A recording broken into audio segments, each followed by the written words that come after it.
All right. So before you cut off that friend who you think failed to deliver or live up to your expectations, you first need to see if any of those expectations are unrealistic and unhealthy. Yeah. Welcome to Introspection 101 in Girl Talk this morning. Yeah, that's the topic of our discussion.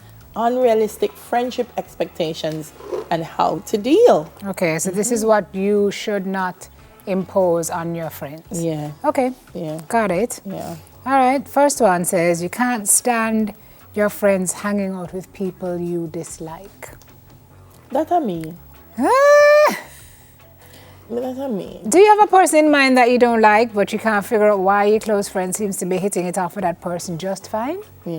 You would expect them to be on your side after knowing how you feel about them, right? What's worse is that your BFF seems to be actively staying out of whatever is going on between you and your enemy by ignoring your comments and the issues you have with them. This says what you can do instead. Seeing your friend hanging out with someone you don't like can be irritating, but it's probably best for you to accept their friendship. What matters more is working around their friendship so that you can keep yours. You can try talking it out with your friends so that they understand your dynamic with the person, but you shouldn't expect them to drop a friendship just because of you. I don't expect them to drop a friendship because of me. I take away myself. Listen, I'm with Daily on this one. There are very few people that I will say I don't like. And if it is that, and I wouldn't even use the word don't like, but there are some people that I get to a point where I say, no, I have to avoid this person because they've proven that they are detrimental. They're not good for your spirit. Me. So I feel like if you're my friend and you've seen that this person has hurt and will continue to hurt me, and yeah, then to me you're comfortable with me being hurt, I mean, I know if you could be my friend. Yeah. Also, if that person has it out for you and they're chummy with your BFF, like, how does that? Yeah. I wouldn't trust that friendship. Yes, that's a problem. I don't know if that's unrealistic. I don't know if it. Well, I wouldn't give them a choice and say, oh, you have to choose between that person or me. I would choose to make yourself scarce. To make myself scarce. Because I feel like if you're okay with them being a friend, that's fine. You can be their friend. But not my friend. Certainly not my best friend. No. If it's somebody, who's like your brethren and ish, then whatever be the parameters. Yeah. I want to confide in you certain things that I'm doing. Correct. Are you going to go back now and tell the person that's going to railroad the things that I want to do? I do have a little bit of a conflict into my mind's eye. So, okay. Moving on to number 2. You bond with someone and now they're instantly your best friend. You probably experienced meeting someone for a few times and immediately it feels like you could be soulmates. Your friendship instantly clicks. Now they're your best friend and you want to be doing everything together. But what happens when you find out that you both have different interests, values, or beliefs, or they start exhibiting some of your friendship pet peeves?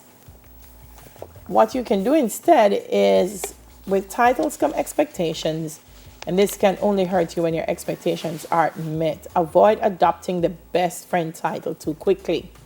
Instead, spend time strengthening the bond you have with this person. Yeah, find people. Use best friend. Use friend loosely. Yeah. Especially since the advent of social media. Yeah. Where everybody's your friend. Oh, a Facebook friend. It's my friend. It's my Twitter friend. It's my friend. No, I'll say this. I'll also say this is my colleague. This is an associate. I have different levels of things. No, I do. You tier it. Yes. TIER. And with the different levels come different expectations. Absolutely. What I'd expect from my colleague, I don't necessarily. Or what you expect from your friend, you don't expect it from your colleague or your associate. My colleague not gonna do it for me. My colleague gonna come to me with respect and mutual understanding. But if I broke, I never said to my colleagues, I broke by lunch today. Correct. No. Yes, guys, this is a good warning. The next one says you are ready to cut off friends who don't check up on you. Ever had a friend who doesn't seem to check up on you at all, or only seem to text you when they want something? They hardly ever initiate contact to chat or catch up, and every time you do get a hold of them, they're always coming with excuses of how busy they are.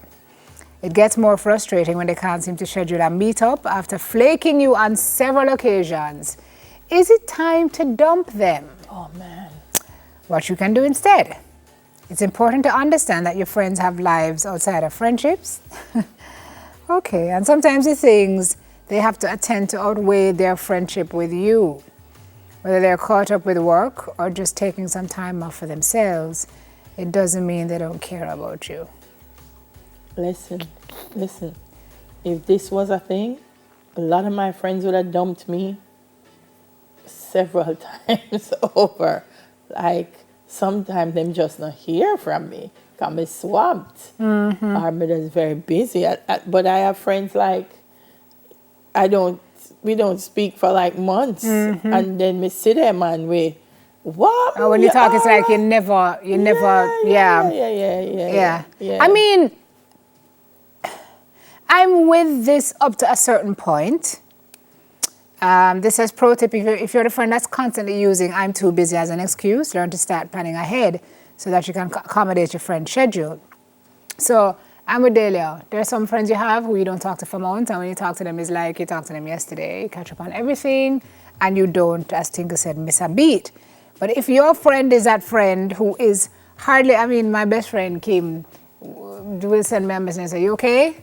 And I'll say, yeah man, you good? And she say, yeah man, and that's it for 2 weeks, 3 weeks, a month. Yeah. And then she'll check in and say, you want to cross my mind today, everything good? Yeah. But when we draw a long bench, forget about it, right? Yeah. But the friend who is always never there, who is not initiating contact ever, who reaches out when they want something from you, and even if they're busy, if they're flaking you on several occasions, I think it's maybe a cause for concern because you make time, they say, for the things that are really important. You're only as busy as, I mean, even that is hard to understand sometimes because sometimes there are things you want to do, but true, as they say, you're swamped.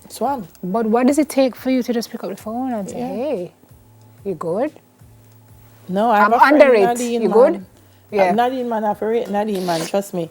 Nadine lives in London, and Nadine will come to Jamaica on vacation and don't see me one time because I'm busy. In fact, we had a joke. Our mutual friend Sean, I was going to London and she was coming to Jamaica. Sean dropped me at the airport and then picked her up. Ships in the night. But I'm a sister, man. Love her. Renee Excel. Renee called me about a month. I mean, I get for answer Renee, but me know I do call her back. She gonna say, Deals. Oh, I can't hear from you. And we're moving right on. Number 4, you expect them to just know what you're feeling. Oh yes, being friends with someone for a long time means that you both practically know everything about each other, from favorite food to movies and even what they dislike. If that's the case, how come your friend constantly ignores your hints and messages? What you can do instead is it can be upsetting when your friend doesn't seem to understand you. But they're not mind readers, and you can't get upset if they don't understand your needs and desires. It's true. While they can look for signals, this doesn't help in explaining what you want. And people say that, but I'm a friend, so they're supposed to know, they're supposed to know. I'm a friend, and I'm supposed to know. Tell them. It's the same thing we talk about in relationships, right? Yeah. We're not telepathic. Well, not all of us, at any rate. So in the same way, you can't always expect your partner to know what you're thinking. Your friends need the same kind of guidance sometimes. And this last one says, I don't know if it's the last one, but time is running out. Being mad when they don't share with you everything about their life. You probably have certain friends who know almost everything about you and others who don't, which puts them on the list of your closest friends. Whether it's personal issues or simply work-related, you feel like you can trust them with anything, right? But what if you feel like they don't tell you, so it's not reciprocated, as much about themselves? This is enough to make you feel like you don't matter as much.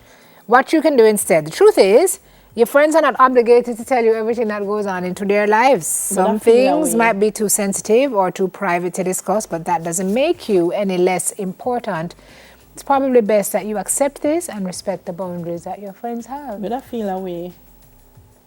But I feel away. Tell me, Spice.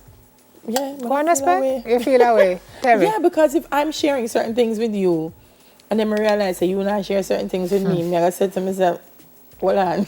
But how are you going to know he or she is not sharing with you? No, so for example, if I get if I'm applying for a job, I mean, I say, I go for a job interview, you know, and whatever, and then I get you, and I say, oh my God, I get the job, whatever. And then the next thing I know, you're in a new job. I read that the paper say you get a new job, and I say, you get a new job? And you say, oh yeah. I mean, I say, but yeah. I never tell me say that. It would also make me start thinking, what is your impression of me? Like, Yes. you couldn't share. I have a problem with that. Imbalance. I have a problem with that. You want to tell me everything about my relationship, but me on the ear say I get married. Yeah. I guess I get married next week, and you say to who? To who? That's not a friend. No, me just unless it's a elopement and she kept it secret from everybody, but even then. You met a new guy? Oh, no, not use that one then. Oh, yeah. My friend says not to use that one. No, but at least we knew where it was heading. We knew where it was heading. So you get that one that touch tingle nerve. You get exemption. Me trust too now. Pig squeal loud, loud, loud, Oh my God. loud. Let's move on to 6 so we can go. You get upset if they aren't able to be there for you emotionally. Of course, my friend should be there for me emotionally. Yeah. Agreed. All right, folks, a little bit of introspection this morning. That's it for this morning's Girl Talk. Oh my God. Run bumper. More and smile after this quick break.